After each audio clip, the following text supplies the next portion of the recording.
किस आधार पर होती है भगवान के रथ की पहचान? ज्ञान क्या है? ज्ञान माने जानकारी। पहचान किसकी पहचान? कहते हैं खुदा निराकार है, निराकार की कैसे पहचान होगी? है कैसे पहचान होगी? अरे निराकार साकार तन में आएगा तभी तो पहचान होगी, तो कैसे पहचानेंगे? दुनिया में ये प्रत्यक्षता रूपी जन्म भगवान का कैसे होता है? बता दिया। जो देखे है, जो दो शब्द भी सुने,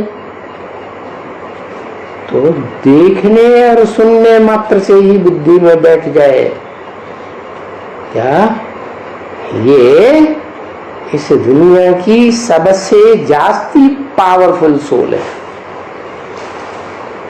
नाम तो सुना है सभी ने, दूसरे देश वाले दूसरे धर्म वालों ने भी सुना कि धर्म पिताएं बड़े पावरफुल होते थे, दुनिया की बड़ी बड़ी कंट्री को अपने अंडर में कर लेते थे। लेकिन उसमें क्या ऐसी स्टेज देखते हैं सुप्रीम सोल में जिसमें आता है, उसको कैसे पहचान लेते हैं?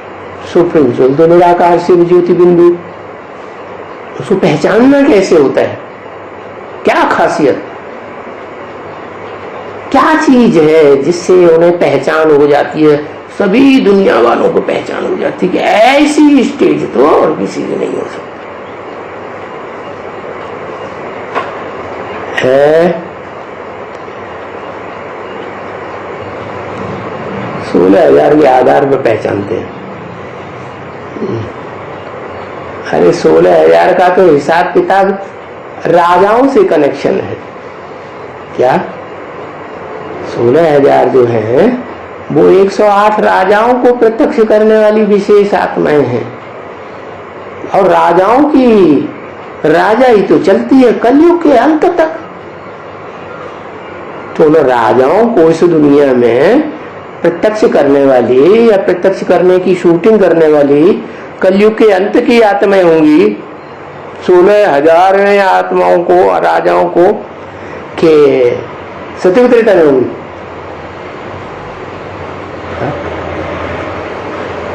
अरे 16,000 आत्माएं जो हैं वो कलयुग के अंत तक प्रत्यक्ष होती हैं राजघराने में काम करने वाली, के सिर्फ सतयुग त्रेता नहीं। अरे राजाई है ना, राजाई किससे मिलती है?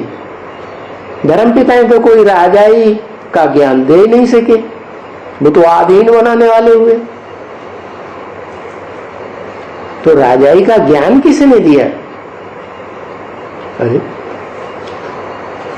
राजाई का ज्ञान देने वाला है शिव बाप। सिर्फ बाप कहने से समझ में नहीं आएगा, क्योंकि बाप तो 3 तरह के होते हैं, लौकिक बाप, अलौकिक बाप, पारलौकिक बाप। तो कौन सा बाप? 2 बाप बेहद के हैं दोनों, आत्माओं का बाप और मनुष्यों का बाप। तो जो आत्माओं का बाप है वो तो निराकार है, वो तो पहचान में आ ही नहीं सकता किसी को। क्यों नहीं आ सकता है? क्यों नहीं आ सकता? कारण क्या है? बिना कारण के तो कोई काम होता ही नहीं। बताओ बताओ, दिमाग नहीं चलता। कुछ तो कारण होगा। शरीर कारण होता है, शरीर तो सबके पास है, 500 करोड़ मनुष्य आत्माओं के पास शरीर होगा।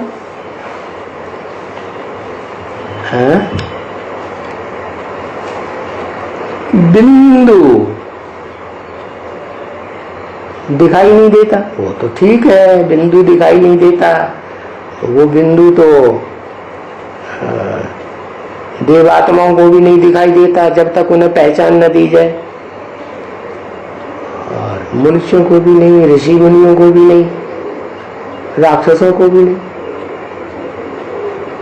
वो तो ठीक है,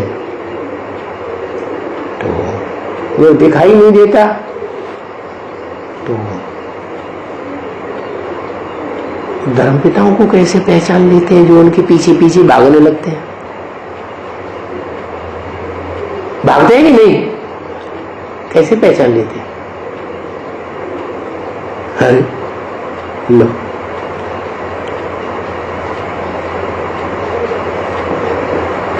अरे भाई ज्ञान से पहले उनमें ज्ञान होता है कि ये धर्मपिता की आत्मा है।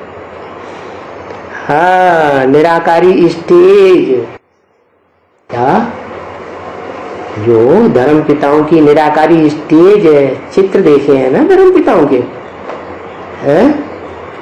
क्राइस्ट का चित्र देखा, बुद्ध का चित्र देखा, गुरु नानक का चित्र देखा, फोटो देखे ना, फोटो तो आ रहे हैं ना उनकी परंपरा से, तो उन फोटो में क्या खास बात दिखाई पड़ती है उनके चेहरे से? है निराकारी स्टेज, ऐसे लगता है कि जैसे वो यहाँ है ही नहीं इस दुनिया में। तो ऐसी निराकारी स्टेज जो है वो ही निराकार को प्रत्यक्ष करती है कि ये निराकारी आत्मा है कोई पावरफुल। तो इस सृष्टि की जो सबसे जास्ती पार्ट बजाने वाली सृष्टि रूपी रंगमंच पर सदा काल निराकारी स्टेज का पार्ट बजाने वाली आत्मा कोई है या नहीं है? कोई नहीं। अरे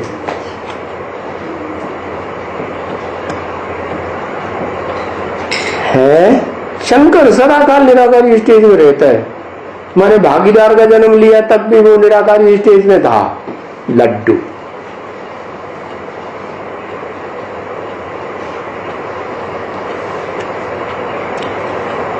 इस सृष्टि रूपी रंगमंच पर वो आत्मा जब से आती है, जब तक जाती है, जब तक इस सृष्टि रूपी रंगमंच पर पार्ट बजाती है, सदा काल निराकारी स्टेज में रहती है। जिस मुकर्रर रथ में आती है तो उसे भी निराकारी बना देती है, लेकिन प्रैक्टिस करनी पड़ती है। जम दे जाम दे तो होता नहीं। क्या कहते हैं ना, अभ्यास तो कौनते वैराग्य च गृह्यते, अभ्यास करना पड़ता है आत्मा को याद करने का। तो उस सुप्रीम सोल जो जन्म मरण के चक्र में ही नहीं आता, गर्भ से जन्म नहीं लेता, इसलिए त्रिकालदर्शी है। तीनों काल का ज्ञाता होने से उसे पता है कि सृष्टि रूपी रंगमंच पर कौन सी वो आत्मा है हीरो पार्टधारी, जिसने जन्म जन्मांतर हीरो का पार्ट बजाया। जन्म जन्मांतर हीरो का पार्ट बजाया, हीरो का पार्ट बजाया। क्या हर जन्म में सम्राट बनती रही क्या? है महाराजा बनती रही होगी क्या? नहीं, तो गाते हैं राम राजा, राम प्रजा, राम साहूकार। माने जिस रूप में भी वो जो पार्ट बजाएगी तो राजाओं में भी सबसे श्रेष्ठ पावरफुल पार्ट बजाएगी, और प्रजा वर्ग में भी पावरफुल पार्ट बजाएगी, और दास दासी बनेगी तो भी पावरफुल पार्ट, चंडाल बनेगी तो भी है। उससे बढ़िया पार्ट कोई इस सृष्टि रूपी रंगमंच पर बजा ही नहीं सकता। हर हालत में हीरो। तो ऐसी आत्मा जो पार्टधारी है, हर प्रकार के पार्ट में, हर प्रकार के संबंध में श्रेष्ठ पार्ट बजाने वाली, वो उसकी नजर में है। किसकी नजर में? किसकी नजर में है? हाँ, शिव की नजर में है। इसलिए तुलसीदास ने लिख दिया, जे ही जानो, जिसको तुम जानते हो ते ही देव जनाई, उसको तुम जानकारी दे देते हो। क्या जानते हो? जानते हो कि यही आत्मा इस शक्ति रूपी रंगमुच बहुत पावरफुल है, तो उसको आकर के जनाई माने जानकारी दे देते हो। क्या जानकारी? उसकी आत्मा की जानकारी कि तुम देह नहीं हो। क्या हो? तुम आत्मा हो।